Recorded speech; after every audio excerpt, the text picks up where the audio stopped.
काली अमावस की रात थी और रात के गहरे सन्नाटे को चीरते हुए एक औरत की चीखने की आवाजें पूरे जंगल के शांत माहौल को दहशत से भर रही थी। वो औरत इस तरह से चिल्ला रही थी जैसे किसी ने उसके बदन पर खौलता हुआ पानी डाल दिया हो। रात को अपने खेतों में पानी देने के लिए आया हुआ हरिया किसान अभी तक इन आवाजों को सुन नहीं पाया था, क्योंकि उसके बेटे किशन ने उसे नया नया मोबाइल फोन जो लाकर दिया था शहर से, और बस उसी मोबाइल फोन में ईयरफोन लगाकर वो कोई पुराना गाना सुनने में मग्न था। लेकिन जैसे ही गाना खत्म हुआ, उस औरत की चीखने की आवाज हरिया किसान के कानों से टकराई। हरिया का दोस्त रामू भी खेत में ही घाट पर गहरी नींद में खर्राटे मार रहा था। रात के उस सन्नाटे में औरत की चीखने की आवाज सुनकर ठंड के मौसम में भी हरिया किसान के माथे से पसीना टपकने लगा। रामू, अरे ओ रामू, अरे जल्दी उठ, क्या खर्राटे मारकर सो रहा है? अरे इतनी रात को ये जंगल में कौन औरत चीख रही है? पूरी तरह से चीख रही है। अरे क्या हुआ? क्या हुआ? कौन है? अरे भूत आ गया क्या? चोर आ गया क्या? अरे न चोर आया है न भूत आया है। मैं ये कह रहा हूँ कि क्या तूने इस औरत के चीखने की आवाज सुनाई देती है कि नहीं? अरे कौन सी औरत? अरे हाँ, ये आवाज है। तू पहले नहीं बता सकता था? पता नहीं कौन चुड़ैल जंगल में नाच रही है। हम घर चले जाते हैं। देखता नहीं, मैंने तो कानों में ये लगा रखा था। वो किशन ने लाके दिया ना शहर से, गाने सुन रहा था मैं। अरे लेकिन भाई, मुझे बहुत डर लग रहा है। क्या करे? अरे करना क्या है, भागो यहाँ से। भगवान जाने कौन है और क्यों इतना चीख रही है। और उस औरत के चीखने की आवाजें और ज्यादा तेज होने लगी है। हरिया और रामू के पैर डर के मारे कांप रहे थे। डर की वजह से ना वो वहां पर रुक पा रहे थे और ना ही अपनी जगह से आगे बढ़ पा रहे थे। तभी अचानक से सन्नाटा छा गया। सही मौका है, हमें यहाँ से निकल लेना चाहिए भैया। रामू और हरिया अपना गमछा उठाकर दबे पैरों जंगल के रास्ते से गांव की तरफ चलने लगे। गांव की ओर जाने वाला ये एक ही रास्ता था और आवाज भी उसी तरफ से आ रही थी। लेकिन अभी 2 मिनट पहले वो आवाज पूरी तरह बंद हो चुकी थी और जंगल में पहले जैसा सन्नाटा पसर चुका था। तभी अचानक से पेड़ों में किसी के चलने की सरसराहट रामू और हरिया को सुनाई दी। क्या तुमने कोई आवाज सुनी? हाँ यार, ऐसा लग रहा है कोई इस तरफ ही आ रहा है। और तभी अचानक सामने पेड़ से एक साया रामू और हरिया के सामने उल्टा आकर लटक गया। ये देखकर रामू और हरिया की चीख निकल गई। वो दोनों डर के मारे बेहोश हो गए। वो साया जमीन पर आकर खड़ा हुआ। उसने रामू और हरिया के बालों को पकड़कर खींचना शुरू कर दिया। अब तुम गांव वालों में से कोई जिंदा नहीं बचेगा। मैं तुम सबको ले जाकर उस गड्ढे के नीचे दफन कर दूंगी। सबकी जान ले लूंगी, मैं किसी को नहीं छोड़ूंगी। अगली सुबह रामू की पत्नी कमला हरिया के घर आई और उसने हरिया की पत्नी सुमन से अपने पति के बारे में पूछा। सुमन, कल रात को ये तुम्हारे ही पति के साथ गए थे खेत पर, अभी तक लौट कर नहीं आए हैं। हाँ बहन, मैं भी वही सोचकर परेशान हूँ।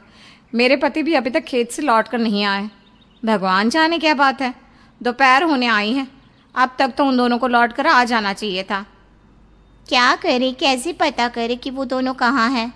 मेरा बेटा भी शहर गया हुआ है, वरना उसी को भेज देते खेत पर। बहन, मुझे लगता है कि हम दोनों को वहाँ जाकर अपने पतियों को ढूंढना चाहिए। ठीक कहती हो तुम, चलो मैं तुम्हारे साथ चलती हूँ। और वो दोनों जंगल के रास्ते खेत की तरफ आगे बढ़ती हैं। वहां जाकर देखती है कि हरिया और रामू आग जलाकर आग के ऊपर कुछ पकाकर खा रहे थे। आप यहाँ पार्टी बना रहे हैं और वहाँ घर पर हमारी जान सुखी जा रही थी कि कहीं कुछ हो तो नहीं गया? मुझे कुछ नहीं हो सकता। मैं कभी नहीं मर सकता, समझे तो?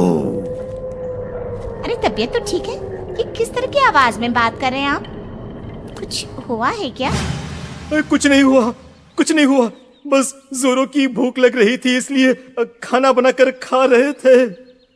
अच्छा, इतनी बदबू आ रही है, ऐसा क्या बनाकर खा रहे हैं आप? जरा हमें भी तो बताइए। अरे भाभी, क्यों परेशान हो रही हैं? मांस पकाकर खा रहे हैं। एक जंगली जानवर कल रात को खेत में आ गया था। हम दोनों ने उसे मार दिया और बस उसी का मांस पक रहा है। आप भी खाइए ना, बहुत बहुत ही स्वादिष्ट है। दिमाग खराब हो गया है क्या आप दोनों का? आप दोनों मांस कब से खाने लगे, और वो भी जंगली जानवर का? चलिए अभी कभी घर चलिए। चलेंगे चलेंगे, लेकिन पहले ये मांस तो खत्म कर ले। कुछ देर बाद रामू और हरिया कमला और सुमन के पीछे पीछे गांव की तरफ चल देते हैं। रामू और हरिया की आंखें पहले जैसी नहीं रही थी, उनमें कुछ बदल गया था। रामू अपनी पत्नी कमला के साथ घर चला जाता है और हरिया अपने घर आ जाता है। देखिए, आपने जो कुछ भी किया मैं उसके लिए आपको माफ़ कर देती हूँ, लेकिन आज के बाद ये रामू के साथ जाकर मांस पकाकर खाया ना, तो इस घर में घुसने नहीं दूंगी आपको। अरे दिमाग मत खराब करो, मैं वहां खाट पर लेटकर गाने सुन रहा हूँ, मुझे परेशान मत करना आप। इतना तमाशा खड़ा कर दिया, दोपहर तक घर लौट कर नहीं आए और अब गाने सुनने। लेकिन हरिया घर के बाहर आंगन में जाकर चुपचाप लेट गया और गाने सुनने लगा। गाने सुनते सुनते हरिया को नींद आ गई। सुमन ने उसके कान से ईयर प्लग हटाया और अपने आप से कहा, जरा मैं भी तो सुनकर देखूं, ऐसे कौन से गाने सुनते हैं। उधर मोबाइल में एक अजीब सा गाना बजने लगा।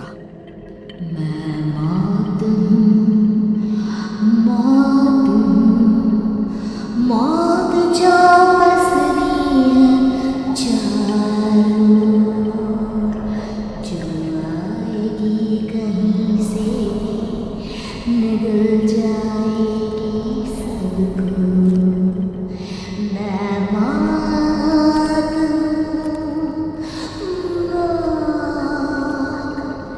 अब मैं छोड़ूंगी नहीं किसी को।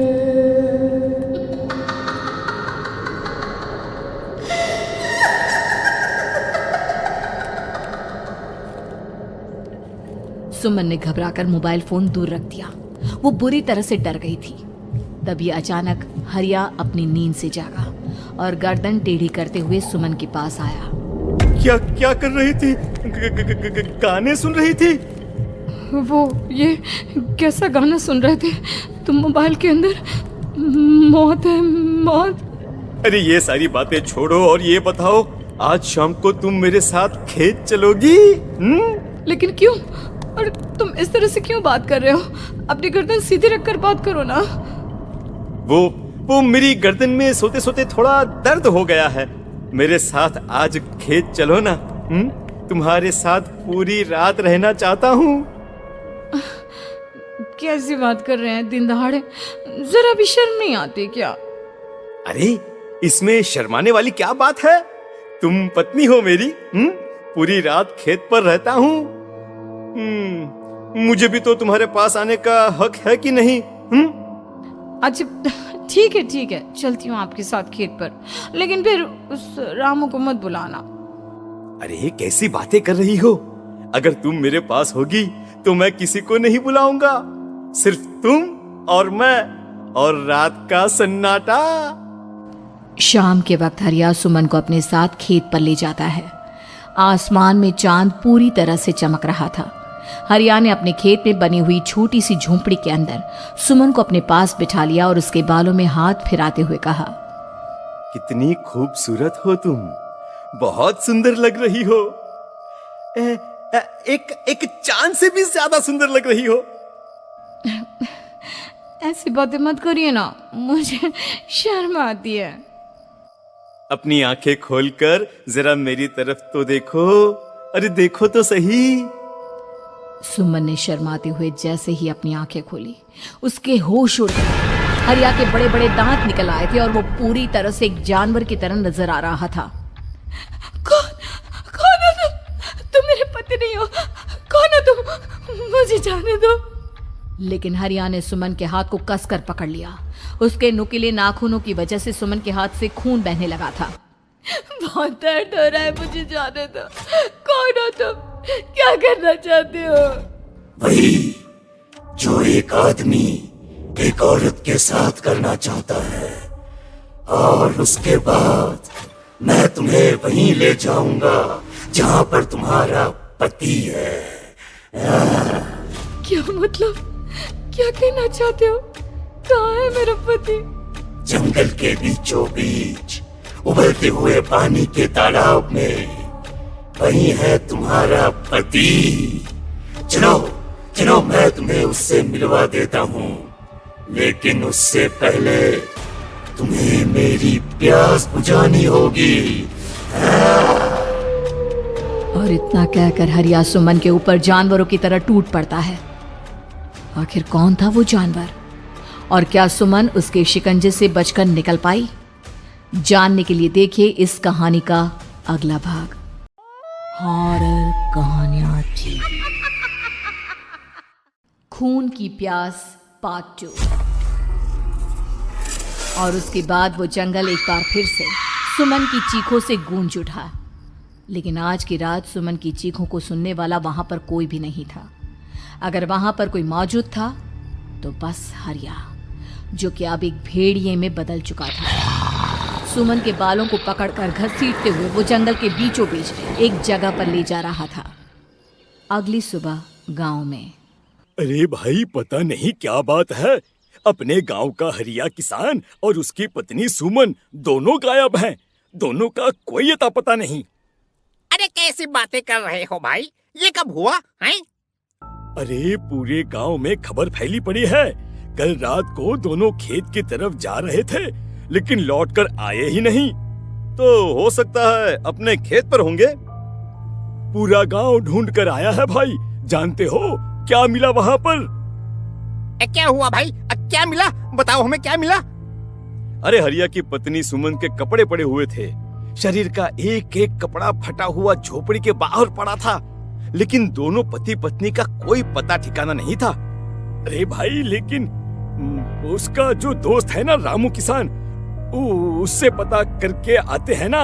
अब तक तो दोनों साथ ही खेत पर जाया करते थे। हाँ, हमें उसके घर जाना चाहिए भाई। चलो चलो वहाँ चलते हैं, चलो। वो सारे लोग रामू के घर पर पहुंचते हैं। रामू अपने घर के बाहर बैठकर हुक्का पी रहा था।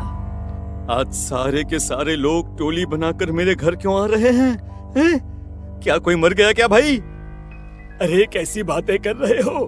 तुम्हारा सबसे अच्छा दोस्त हरिया और उसकी पत्नी गायब है, और तुम यहाँ बैठकर हुक्का पिए जा रहे हो हैं?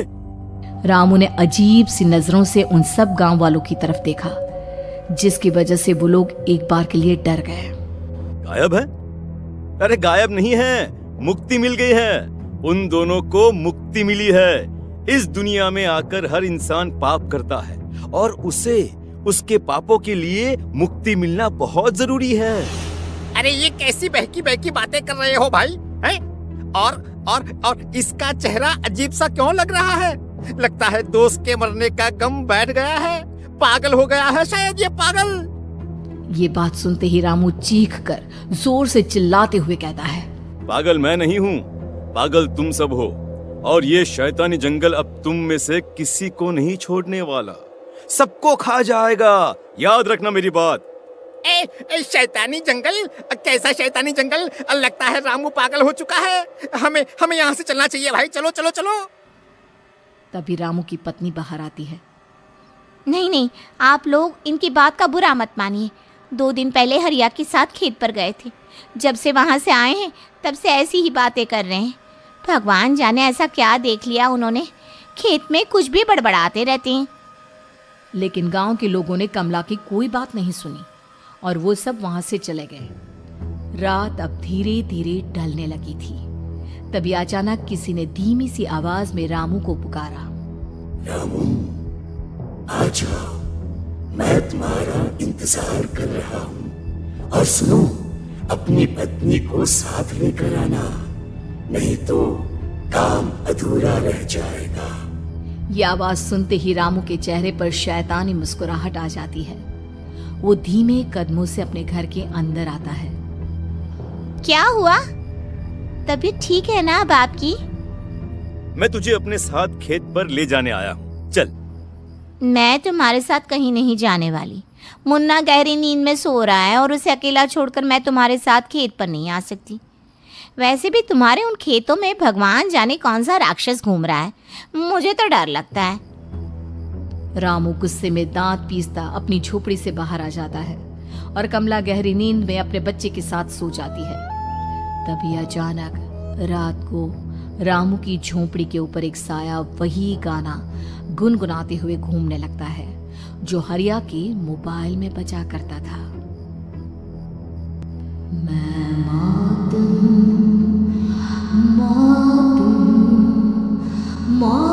जो पसरी है चारों ओर, जो आएगी कहीं से भी निगल जाएगी सबको। मैं मौत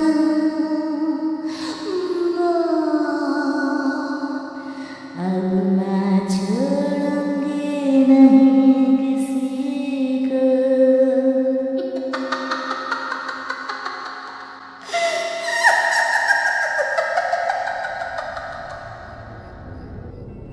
ये आवाज सुनकर रामू की पत्नी कमला की आंख खुलती है और वो देखती है कि उसका मुन्ना अपनी जगह से गायब था। कमला चीखते हुए बाहर दौड़ कर आती है। वहां पर उसने देखा कि रामू ने अपने बच्चे को झोपड़ी के बाहर एक पेड़ से उल्टा लटकाया हुआ था और उसका बच्चा चीख चीख कर रो रहा था। वहीं दूसरी तरफ एक साया बच्चे के ठीक नीचे आग जलाकर उसके चारों तरफ हैवानों की तरफ नाच रहा था। छोड़ दो मेरे बच्चे को। अरे क्या कर रहे हो तुम? शर्म नहीं आती तुम्हें अपने ही बच्चे को इस तरह मौत के हवाले करते हुए? अपना बच्चा? किसने कहा ये मेरा बच्चा है? अरे ये तो उस रामू की औलाद है, इस गांव के किसान रामू की, और मेरी दुश्मनी इस गांव के हर इंसान के साथ है। क्या? कैसी बात कर रहे हो तुम? और ये औरत कौन है? ये मेरे बच्चे को खा जाएगी। तभी अचानक से उस साया ने एक बेहद खतरनाक दिखने वाली औरत का रूप ले लिया और उसकी आंखों से आग निकल रही थी। सही पहचाना तूने। मैं तेरे बच्चे को खा जाऊंगी। अगर तू अपनी इस हैवान पति रामू के साथ जंगल नहीं आई तो मैं तेरे बच्चे को खा जाऊंगी। लेकिन क्यों? आखिर क्या चाहती हो तुम मुझसे? मुझे जंगल क्यों ले जाना चाहती हो? औरत बुरी तरह से ठहाके मार मार कर जोर जोर से हंसने लगी और साथ में रामू भी। ये तो तुझे वहाँ चलने के बाद ही पता चलेगा ना। अगर तू नहीं आई तो थोड़ी देर में तेरा ये बच्चा आग में जलकर मर जाएगा। चल जल्दी। नहीं नहीं, मेरे बच्चे को छोड़ दो। तुम जहाँ कहोगे मैं तुम्हारे साथ चलने के लिए तैयार हूँ। और उसके बाद उस बच्चे को झोपड़ी में लिटाकर आगे आगे वो साया चल रहा था और उसके पीछे पीछे रामू अपनी पत्नी के बाल पकड़कर उसे घसीटते हुए जंगल की तरफ ले गया। जंगल में जाने के बाद कितनी खूबसूरत हो तुम। आज की रात बस तुम और मैं एक दूसरे के साथ रहेंगे। मुझे तुमसे बहुत डर लग रहा है। तुम्हें क्या हो गया है? तुम तो बिल्कुल ठीक थे। वो होगा जो हमारे बीच होना चाहिए। तो आओ आओ अपने आप को मेरे हवाले कर दो। कमला ने डर की वजह से अपनी दोनों आंखें कसकर बंद कर ली थी। रामू ने बुरी तरह से चीख कर कमला से कहा, आंखें खोलो अपनी और मेरी तरफ देखो। कमला ने जैसे ही अपनी आंखें खोली उसने देखा कि रामू एक खतरनाक खूनी हैवान में बदल चुका था। कौन हो तुम? जाने दो मुझे।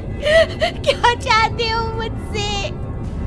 वही जो एक आदमी एक औरत से चाहता है। मैं तुम्हारा पति रामू नहीं, बल्कि इस जंगल का एक भेड़िया हूँ, और आज की रात तुम्हारे खून से अपनी प्यास बुझा जाऊं। और उसके बाद वो जंगल कमला की दर्दनाक चीखों से गूंज उठा। अगली सुबह कमला के कपड़े भी जंगल में उसी तरह पाए गए जैसे कि सुमन के पाए गए थे। इस घटना के बाद पूरे गांव में दहशत का माहौल था। अपने माँ बाप की मौत और गांव में हो रहे इस तरह की घटनाओं की खबर सुनकर किशन शहर से गांव लौट आया था। अपने माँ बाप की बेदर्द मौत की वजह से वो बहुत परेशान था। तभी अचानक उसे अपने घर में खाट के नीचे पड़ा हुआ वो मोबाइल फोन मिला जो उसने अपने पापा हरिया को गिफ्ट किया था। अरे कितने प्यार से पापा के लिए मोबाइल फोन लेकर आया था। इसे एक दिन भी काम में नहीं ले पाए। और आखिर कौन है जो गांव में इस तरह की हत्याएं कर रहा है? क्या है इन सब के पीछे? क्या है? मुझे पता करना ही होगा, वरना एक दिन पूरा का पूरा गांव खाली हो जाएगा। इस गांव में एक भी जिंदा इंसान नहीं बचेगा। गांव के लोगों की मदद करने के इरादे से किशन अपने गांव से दूर एक दूसरे गांव में बहुत बड़े तांत्रिक के पास मिलने के लिए गया। तांत्रिक बाबा, अब आप ही कुछ उपाय बता सकते हैं। भगवान जाने हमारे गांव को किसकी नजर लग गई है। नजर नहीं लगी है, किसी ने तुम्हारे गांव को बद्दुआ दी है। किसी सताई हुई आत्मा का प्रकोप है और अब वो पूरे गांव में किसी को नहीं छोड़ेगी जब तक उसकी आत्मा को शांति नहीं मिल जाती। अरे लेकिन ऐसा कौन है बाबा? किसकी आत्मा है और कैसे मिलेगी उसे शांति? मौत है, मौत कहीं से भी आएगी और सबको निगल जाएगी। इससे बचने का सिर्फ एक ही उपाय है, लेकिन उस उपाय को करना आसान नहीं होगा। जो भी उस उपाय को करने की कोशिश करेगा उसकी जान जा सकती है। भले ही मेरी जान चली जाए, लेकिन मैं अपने गांव के लोगों की जान बचाने की पूरी कोशिश करूंगा बाबा। तो ठीक है, फिर अगली अमावस की रात जैसा मैं कहता हूँ वैसा ही करना। अमावस की रात तांत्रिक के बताए अनुसार किशन अपने साथ केरोसिन लेकर जंगल की तरफ चल पड़ा। उसके हाथ में देवी के मंदिर का सिंदूर भी था। किशन जंगल के बीचों बीच पहुंचा। ये देखकर उसकी आंखें फटी की फटी रह गई। वहां एक उबलते पानी का तालाब था और कई लोगों की लाश लटक रही थी। किशन के माँ बाप की लाश भी वहीं थी। माँ, बापू, क्या हो गया? ये क्या हो गया? तभी वहां पर एक औरत और आदमी आते हैं। उन्हें देखकर किशन चौंक जाता है। गोपाल काका, आपकी तो 5 साल पहले मौत हो गई थी। और निर्मला काकी, आप? मौत तो हो गई थी, लेकिन तुम ये नहीं जानते कि हमारी मौत कैसे हुई थी। क्या कहना चाहते हैं आप? कुछ नहीं, बस ये जान लो कि अब इस गांव में कोई जिंदा नहीं बचेगा। लेकिन क्यों काकी? क्योंकि 5 साल पहले इन गांव वालों ने मुझे डायन बताकर पत्थर मार मार के मार डाला। मेरी कोई गलती नहीं थी। गांव का एक बच्चा क्या लापता हुआ, सारा इल्जाम मेरी पत्नी पे डाल दिया। और जब मैंने निर्मला की जान बचाने की कोशिश की तो मुझे भी मार डाला। आपके साथ ये बहुत गलत हुआ काकी, लेकिन आप जो कर रहे हैं वो भी सही नहीं है ना? तुम यहाँ से चले जाओ वरना तुम भी नहीं बचोगे। हमारी आत्मा पिछले 5 साल से मुक्ति के लिए भटक रही है। चले जाओ यहाँ से। मौका देखकर किशन सिंदूर उन दोनों के ऊपर डाल देता है। उनका शरीर जलने लगता है और वो भयानक तरीके से चिल्लाने लगते हैं। अगले ही पल किशन उनके ऊपर केरोसिन डाल देता है और वो दोनों जल जाते हैं। किशन अपने माँ बाप और दूसरी लाशों का अंतिम संस्कार करवाता है और अपने घर लौट आता है। लेकिन वो अभी भी इस बात से अनजान है कि मोबाइल अभी भी बज रहा था। मैं